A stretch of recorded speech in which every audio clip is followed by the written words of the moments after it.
যারা বিরোধী দলীয় রাজনীতি করতো আওয়ামী লীগের সময়ে তাদেরকে বাড়িতে থাকতে দেওয়া হতো না। দেখা যেত যে বিলের ভিতরে মশারিটা নিয়ে ঘুমাতে হচ্ছে, এত বাজে অবস্থা ছিল। তারা বাড়িতে ফিরে ঈদ করতে পারছে, তারা এখন পরিবারের সাথে ঈদ কাটাতে পারছে, এটা একটা বড় পাওয়া আমাদের জন্য। ঈদের এবার আনন্দটা একদম আমি বলবো আমাদের পারদ ছুঁয়ে গেছে পুরোটা।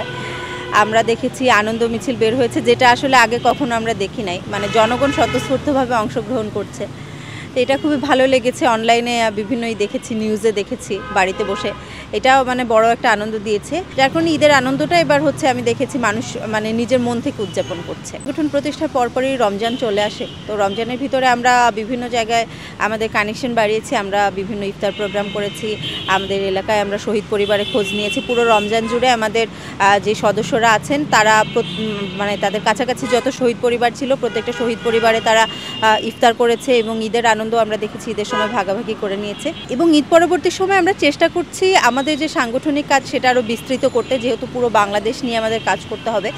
আমরা শহরকেন্দ্রিক আর থাকতে চাচ্ছি না। এখন আমাদের কাজ প্রত্যন্ত অঞ্চল পর্যন্ত আমরা বিস্তৃত করতে চাচ্ছি, যার কারণে আমাদের সাংগঠনিক যে কার্যক্রম, যেটা আমরা বলবো কমিটি দেওয়া বা আমাদের যে সদস্য সংগ্রহ, এই কাজটা আমরা এখন শুরু করব। আমাদের পরিকল্পনা চলছে, খুব শীঘ্রই আপনারা দেখতে পারবেন আমাদের সাংগঠনিক কাজ শুরু হচ্ছে। আমরা হোপফুলি আগামী 2-1 দিনের ভিতরে আমরা আমাদের কাজ পুরোদমে শুরু করব। গণতান্ত্রিক ছাত্র সংসদ আমরা বলেছি আমরা জুলাই অভ্যুত্থান থেকে উঠে আসা একটা সংগঠন।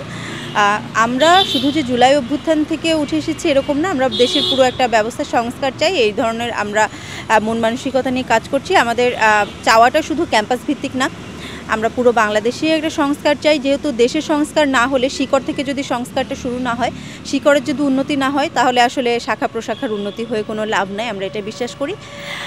দেখবেন আমরা যে 1 দফা দাবি দেখেছি, আমরা 3 আগস্টে যে 1 দফা দাবি ছিল, ফ্যাসিবাদী আমরা ব্যবস্থার বিলোপ এবং নতুন রাজনৈতিক কাঠামো বা নতুন রাজনৈতিক বন্দোবস্ত বা দেশের সংস্কার যেটাই বলেন, 1 দফা কিন্তু এখনও পূরণ হয় নাই।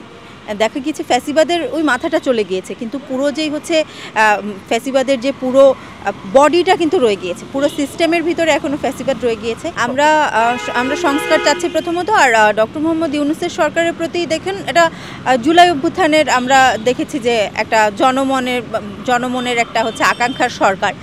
আমাদের আকাঙ্ক্ষা সবসময় থাকবে সরকার ভালো করুক। আমরা দেখেছি যে আন্তর্জাতিক বিভিন্ন ইস্যুতে সরকার খুব গুরুত্বপূর্ণ ভূমিকা পালন করছে, যেটা বিগত কোনো সরকারের আমলে আমরা ওভাবে দেখি নাই। আমি আমার যতটুকু বোঝার বয়স, আমি এভাবে দেখি নাই যে এত ফলপ্রসূ ভূমিকা রাখতে।